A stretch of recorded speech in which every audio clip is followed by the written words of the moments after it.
Magandang hapon po sa inyong lahat.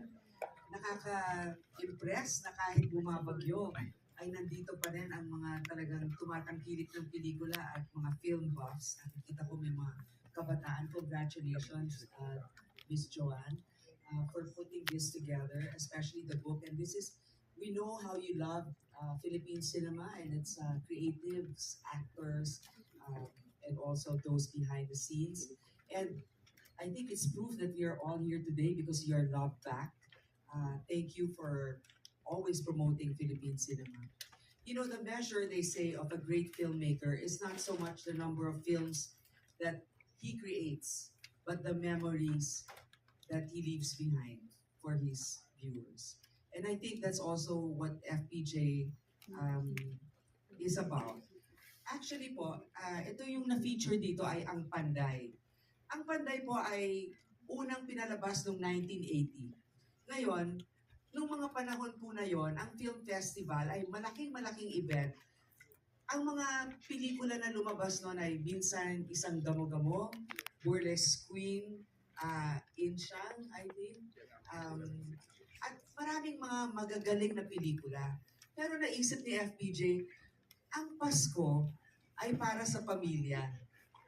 Sana may pagkakataon na magsama, hindi lang yung mga magulang, kundi pati kanilang mga anak. So, thus, Panday was born. So this is how he made it. Now, here are a few anecdotes about it. Alam niyo kung napanood niyo yung Panday, ang ginawa ko, tinawagan ko talaga yung dating set designer ni FPJ para malaman ko kung paano. Remember palagi tayong kapos sa budget, kapos tayo sa teknolohiya. Ayon kay Susan Tagle, it was to produce Panday 4. So, ibig sabihin, hindi Panday 1 to, Panday 4, it was about 4 to 5 million pesos at that time. So, if you include inflation, by now, it's about 40 to 50 million pesos. But if you want it to be epic, with the technology that we have now, that will be around 80 to 150 million pesos, apparently. So now, tinanong ko yung set designer, paano nyo, ano yung mga hindi mo makakalimutan dun sa Panday?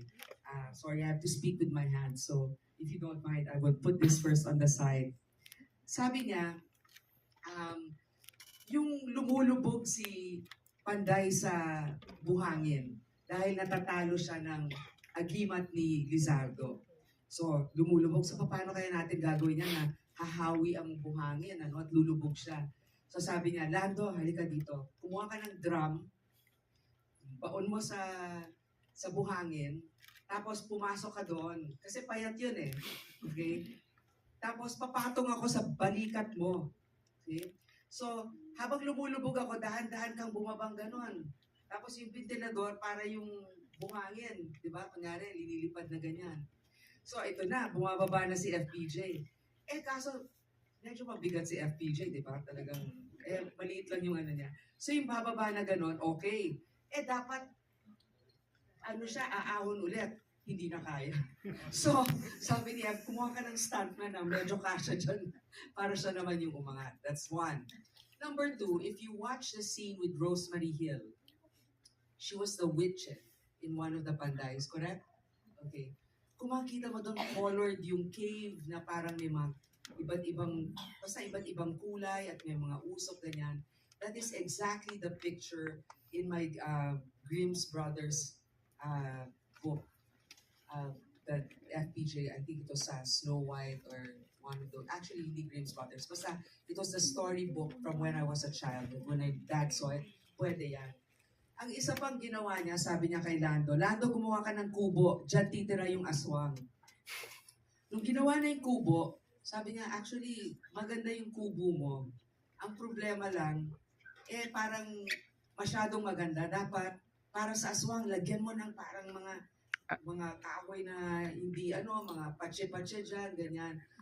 So when it was finished, not only did they have like trusses out in all directions, may mga patay na ibon na nakatusok doon. So this is the imagination of FPJ as a director that collaborated, not just director, pati yung musical score kay Hernani Cuenco, sinabi niya kung anong dapat mga ilagay. At huli na lang ito, again, Lando was doing the kubo, and they entrusted the stuntmen to do the aswang floating in the air. So wala si Lando doon, nandun sa Ilocos Sur kasi yung mga stuntmen. Biglang may emergency call. Lando, pumunta ka ng Ilocos Sur doon sa syudad kasi napatid yung napatid yung tali ng aswang. Kasi dapat lumulutang yun eh.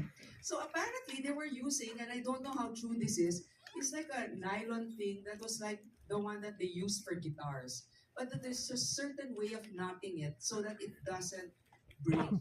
So these are a few things. So ladies and gentlemen, here in the Philippines, we have advocates like Joanne, we have Rosel, and we have many others that continue to produce even with the tight budget that they have, even with the lack of technology.